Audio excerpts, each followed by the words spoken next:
I'm Terry David Mulligan. This is the Mulligan Stew Podcast, and I'm surrounded by some friends today, which is cool. It's very cool. What's not cool is the state of BC wine. Everybody has a different opinion, but basically we all agree on something really large, that there are changes coming to BC wine, and we don't quite yet know what they are.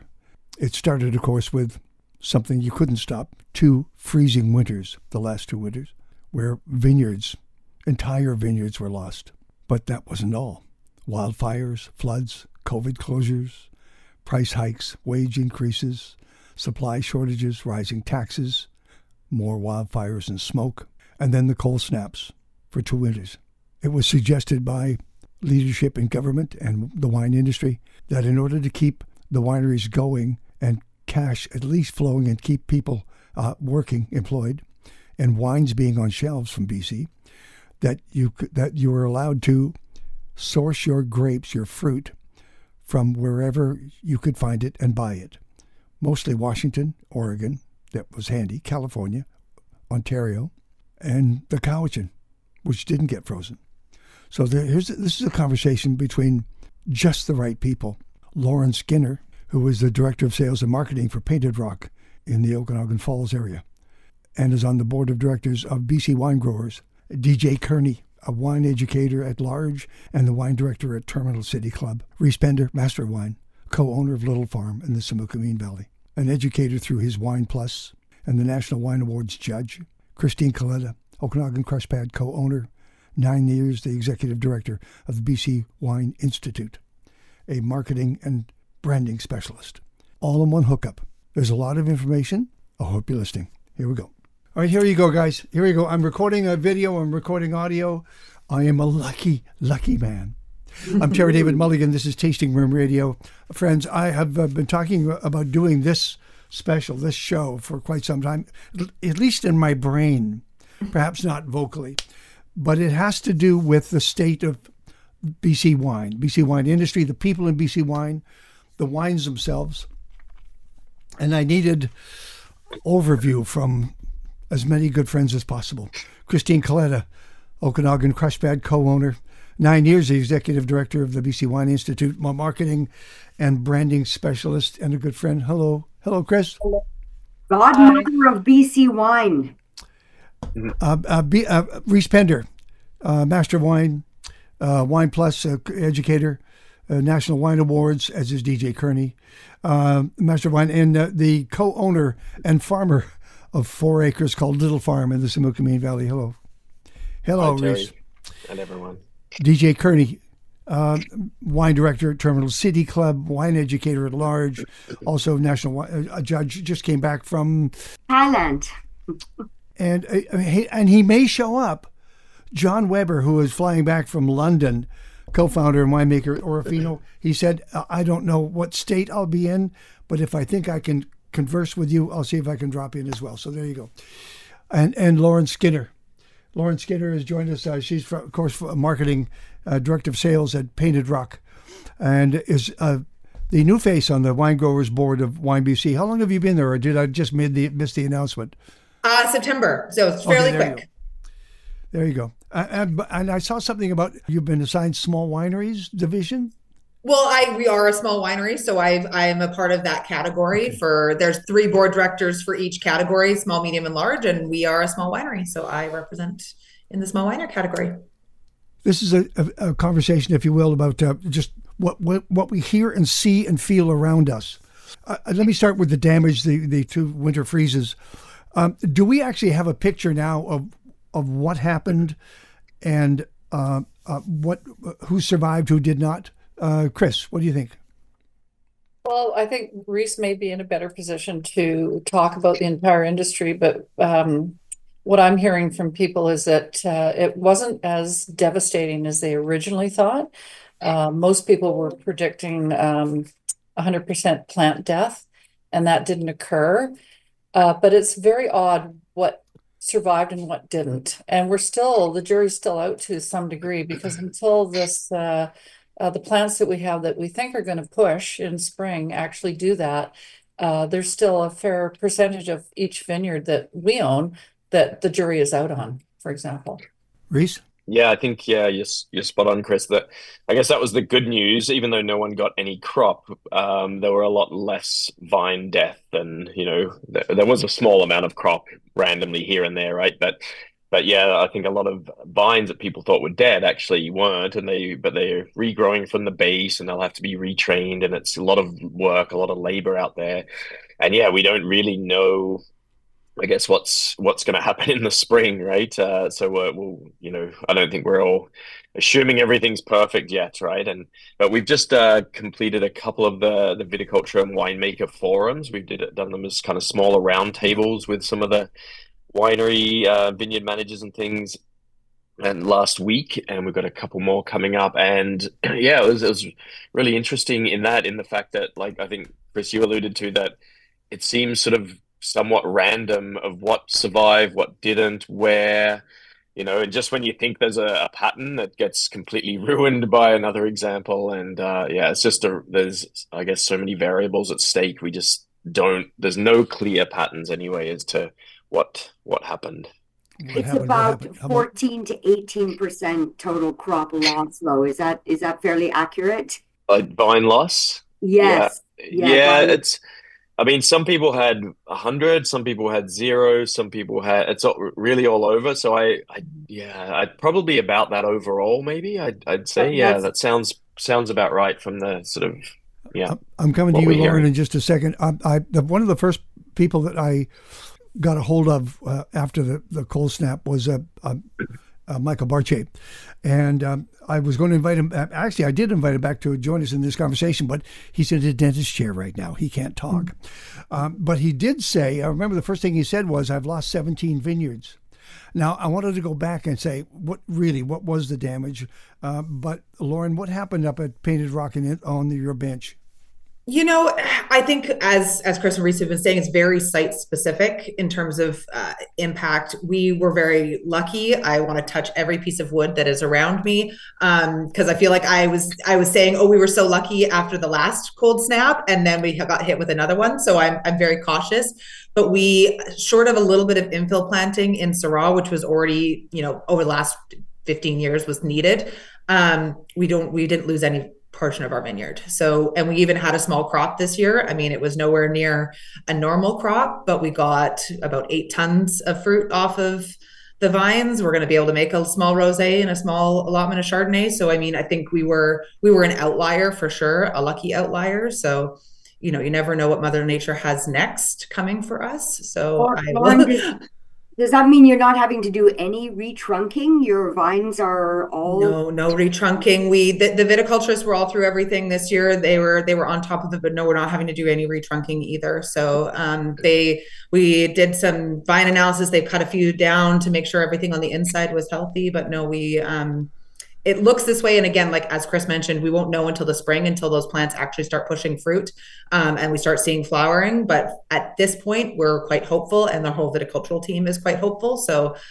we're thanking our lucky stars right now and look forward to having some vine age continue in the Okanagan. The important things is that there may be vascular damage that we just don't know about until for the next couple of months. But could we just pick up on this notion of vine age? Because Reese and Chris, correct me if I'm wrong, but retrunking doesn't change the age of the vine from the fruit's point of view. So, we may have stuff that is retrunked and, it's 2 years retrunked, but the fruit quality will behave as if it is, 17, 20, 30, 40 years old because the root system is in the ground and Yeah. So I think my understanding is there's also a lot of people that are actually taking full plants out. Like you're seeing as you drive down the roads, full plants, root structures ripped out. So, and then they start from zero. You're starting from scratch, I think, in certain areas and on certain properties. Again, we're lucky where we are, but I know that's good news for the fruit quality. Mm-hmm. And part of it too, like actually retrunking in many cases isn't a bad thing because there's a lot of vine like trunk diseases, and those things get pushed out with these cold events. And So, reestablishing a new trunk periodically is one of the ways to kind of, avoid those issues. So it's actually, yeah, I think everyone's in a lot better state. It was quite glum around the place after, earlier this year. And then when people saw stuff coming, it was very late coming, but, it did. And there's leaves and shoots and things to tie down for next year. And, it'll be interesting, but we should get a decent crop out of the Okanagan, Smilkameen and places, in 2025. Christine Coletta, Reese Bender, DJ Kearney, Lauren Skinner joining me on Tasting Room Radio. Chris, I wanted to ask you about a Garnet Valley, which is even higher at elevation. What damage happened up there? Yeah, so we lost about we lost about 7 acres worth of grapes, but it was spread out over different blocks. And so we made the decision to pull, because we didn't want to interplant mature plants in with, we didn't want to interplant new plants in with mature plants. So we took the opportunity, because we had maximum crop insurance, to pull out about 15 acres worth. But it was really interesting because the Riesling, which should have been fine, did not survive. And then some of the other varieties that we were worried about, like Gamay and Pinot, did. So it was very, very awkward to sort of really understand what you were dealing with, like Reese and Lauren said, until, it became evident in the spring. But we just decided to take a reset and pull out and replant a whole block, rather than struggling with a block that was 50% there and 50% not. But interestingly, at Switchback, which we planted in 2006, I think we lost 20 plants. And we left everything. So we let everything come up from the trunk, and we left everything on the arms. So it looks like a bit of a dog's breakfast right now, but lots of opportunities for selection on each plant to decide how to deal with it in the spring.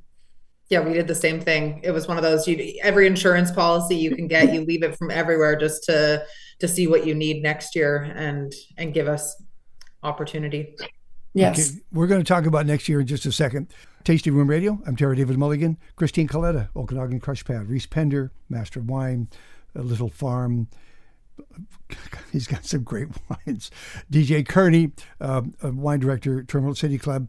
Lauren Skinner from Painted Rock, also the Wine Growers Board here in BC. And we're talking about the state of BC wines. We can't spend hours at it. We can only have a certain amount of time. Everybody's got stuff to do, friends. So I'm just going to keep moving forward if I can, too.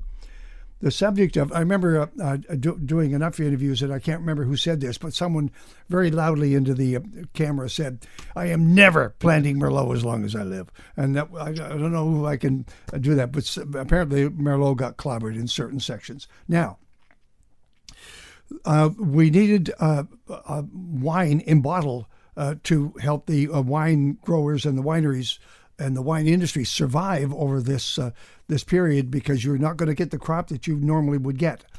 And so it was proposed by a number of people, probably people on this very page, that we could source fruit from outside of British Columbia, whether it was Ontario in some cases, Washington, Oregon, whatever. How did, on paper, it looked like it was a doable process? How did it all work out? And there are some of you who said, no, I'm not going there. I'm not going to do that.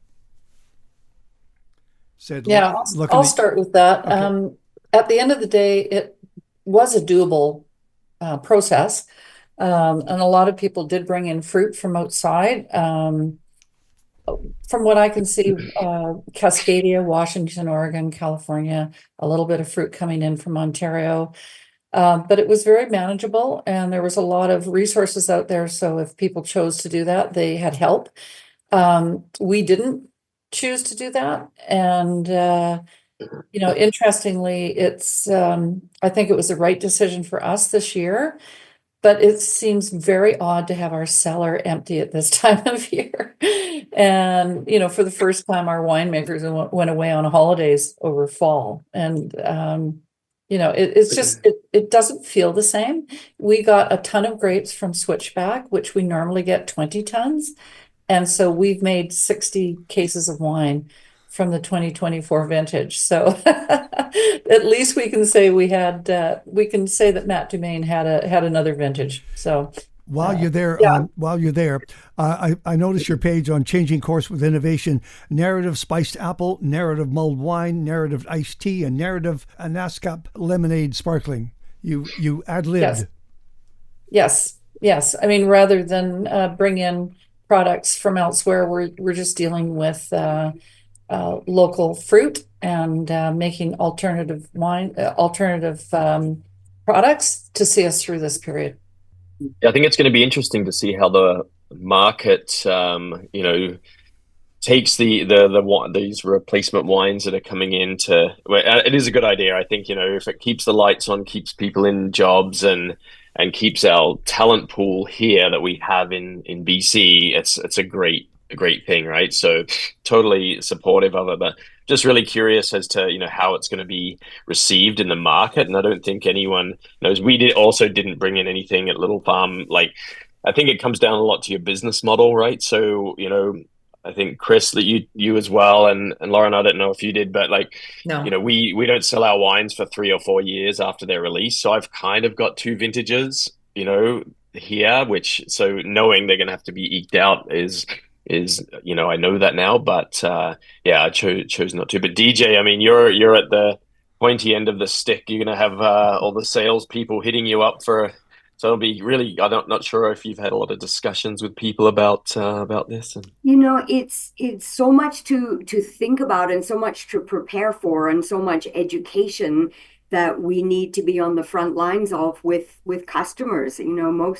Most wine directors, sommeliers, restaurants, they have a really robust list of BC wines, and then to have a dilution factor. I also have a great Oregon list and a Washington State list, and now those are all going to be affected by it. I think first and foremost, everybody in who sells wine in retail and restaurants are behind the industry. That's just a given. We want to help out. We want to be part of the bridging to get through to the next couple of years. But those wines are going to taste different. They're going to look different. We need help from the industry to have the winemakers come in and tell us what they did.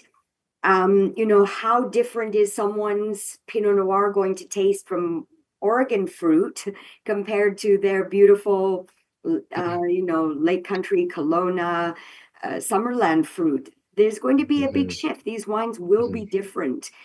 And that we haven't even confronted all of the details and the machinations around that. I think the good news is everybody is here to step in and help.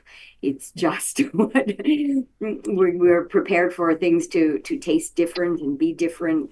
I think it's a really good point you made, though, DJ, about how to articulate these things. And it's something we've been talking about at the Wine Growers Board level of how do we inform the industry. Like there's you with your wine list, there's people, liquor store shelving, there's all of this needs to be considered and thoughtful in terms of these wines that are coming in and how they're shelved, how the customer's understanding and interpreting them. And I think there's a leadership opportunity at Wine Growers. We're talking about it, at least.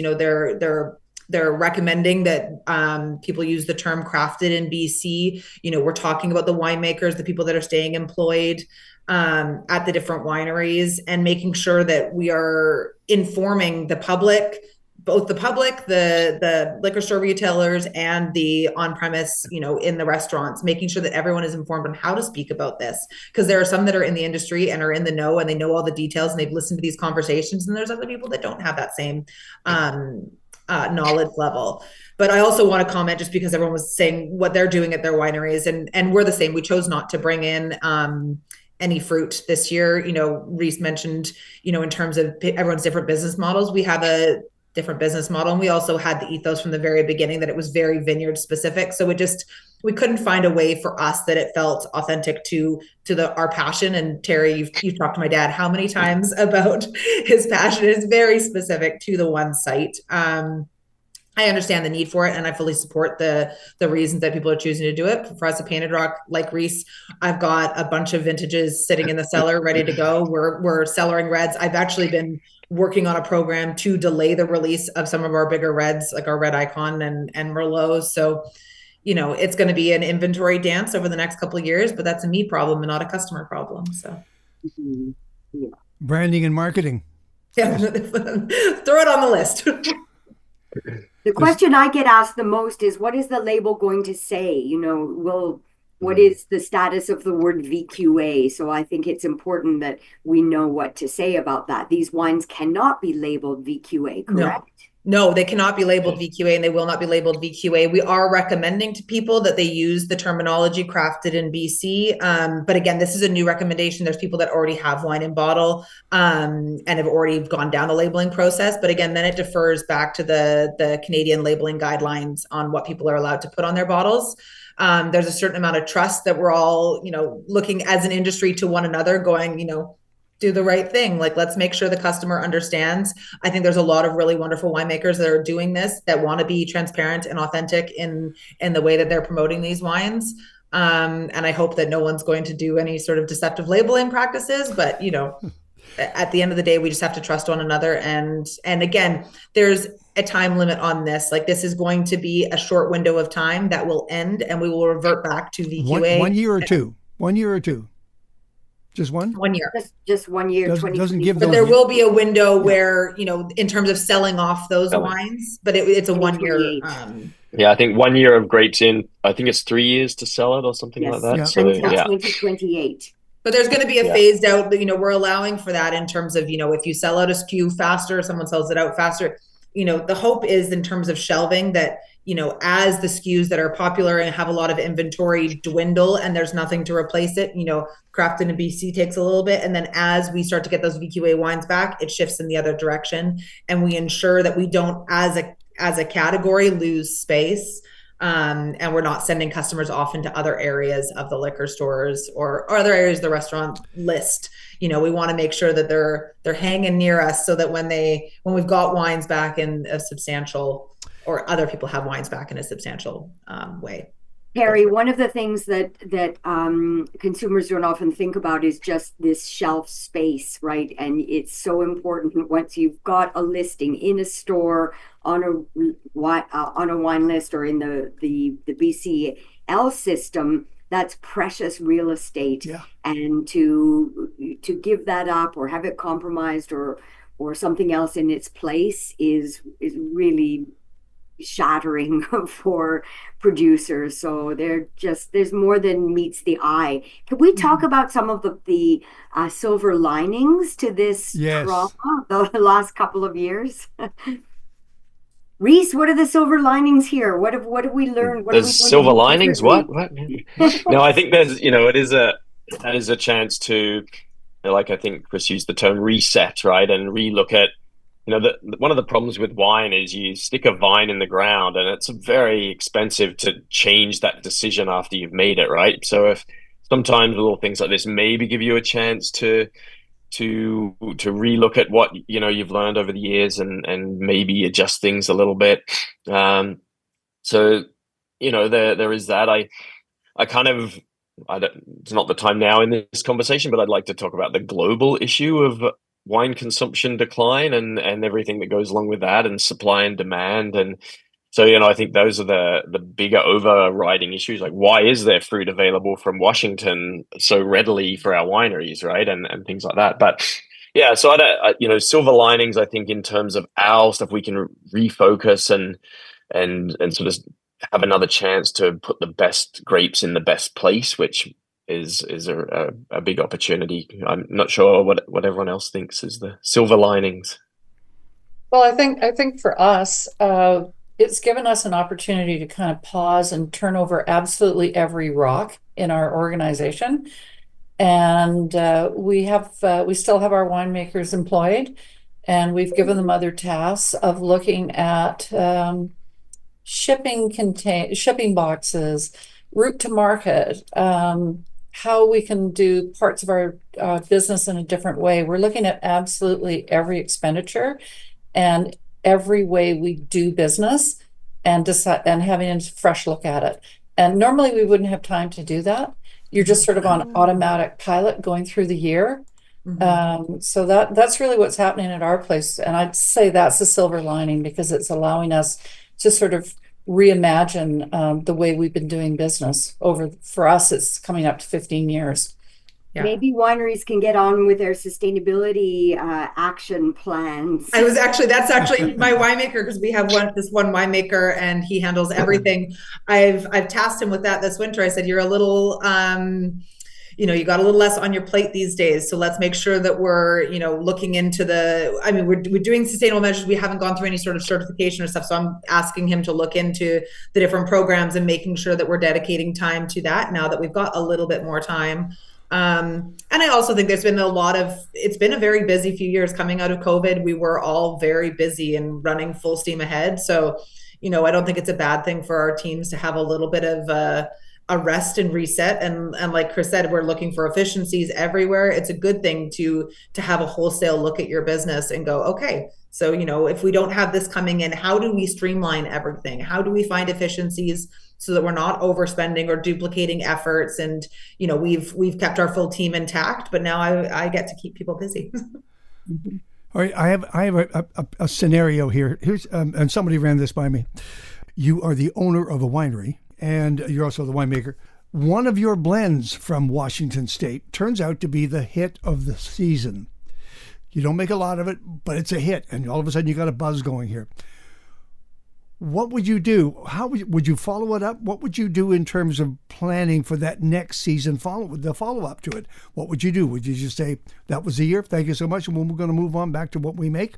Or would you run with it? What do you think? Anyone? All of us aren't making those wines, and I think that was part of the consideration. I think the hope, at least from my end of things, is that people will acknowledge it was a one-off and say, you know what, I'm glad you loved this. I hope you will find, a product like this in our regular, Okanagan grown fruit, and make people fall in love with wines in a different way. Maybe it can inform your winemaking. Maybe there's something that you did different that you can apply to your Okanagan grown fruit in the future. But I hope that everyone takes the win and reverts back to loving our Okanagan region and our grape growers and our vineyards.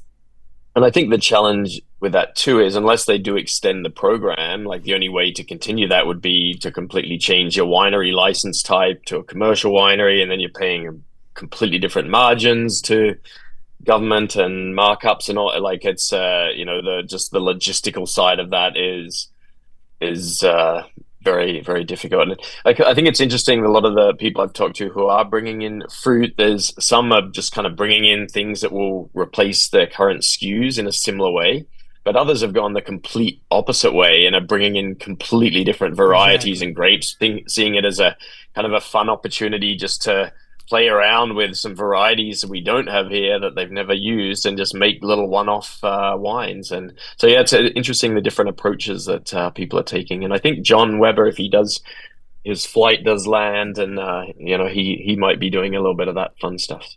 Chenin Blanc. I think there's a come full circle kind of a situation, that all of that glacial silt that broke from the dam at McIntyre Bluff and ended up in Walla Walla, and now there's BC wineries pulling their fruit from the same soil that was here. Are you claiming it is part of BC now, Terry? Then it's unbelievable. Yeah. Let's take it back. We'll storm it and take it back. Have we yet seen the end of the cycle? Because I think everything is cyclical. We're all hearing about reports of less sales, a younger generation moving on to whatever they're consuming. But I do believe things come full circle. I just kind of wonder how big that circle is.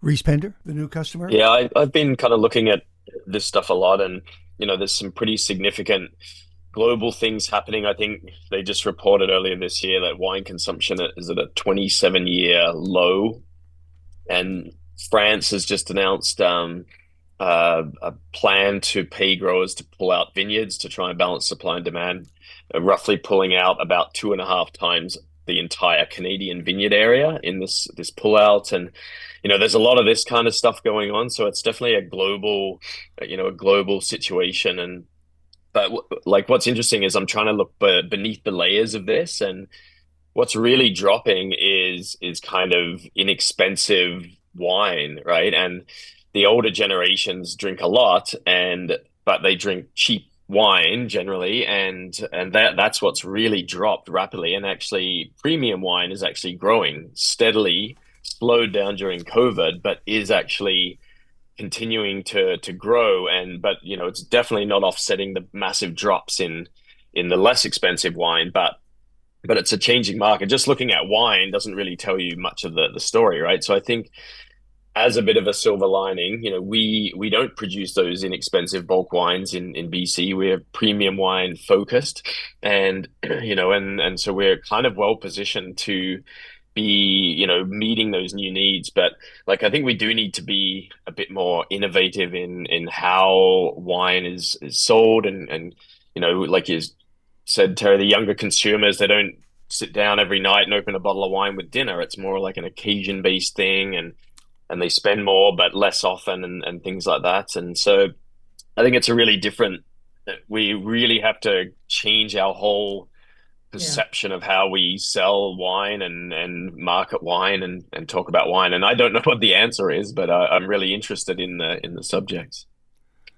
Okay. Yeah, I think there is a real change in consumption, and the less but drinking better seems to be one of the real trends coming out of this. And, we are seeing the big anti-alcohol movement and these kind of studies posted and in media everywhere. And I think there is going to be a longer term conversation about consumption. But I think, again, in terms of our niche in the industry, it could play in well if we're communicating properly about the quality of the wines, and again, the winemakers. And this isn't some manufactured wine that has a bunch of additives and is completely mass produced. Like, I think there is a conversation to be had and customers to be captured. It's just going to be a shift in patterns. All right, I'm going to wrap this up. Listen, I got to tell you, I am so happy I did this. I know I'm a pain. I'm getting a hold of you when you don't want to be getting. You just came through for me, and I cannot believe the discussion went as well as it did. But I'm going to leave you with one quote.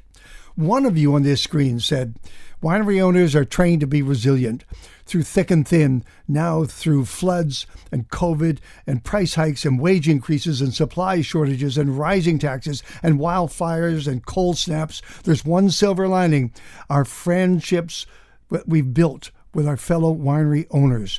Support, support, support." That was on the page from Okanagan Crush Pad, Christine Coletta. It's Nicely said.